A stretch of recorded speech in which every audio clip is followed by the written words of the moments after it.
Tiny Tina's Wonderlands is an upcoming action role-playing first-person shooter video game developed by Gearbox Software and published by 2K Games.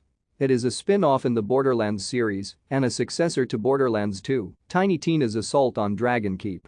The game is set to be released for Microsoft Windows, PlayStation 4, PlayStation 5, Xbox One and Xbox Series XS in March 2022. Similar to its predecessors, the game is a first-person shooter with elements of an action role-playing game. The game can be played solo or with up to 3 other players in online or local split-screen multiplayer. The game is set directly after Tiny Tina's Assault on Dragon Keep, and like that expansion, the campaign is set within the world of a fantasy-themed tabletop role-playing game. Tiny Tina will be its dungeon master and can change the game's world on the fly.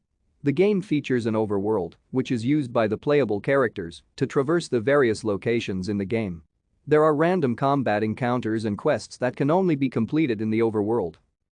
Tiny Tina's Wonderlands builds upon the standards set by the Borderlands franchise that it originated from while also differing in several key aspects. Thank you for watching.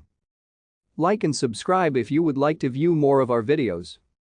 Have a nice day.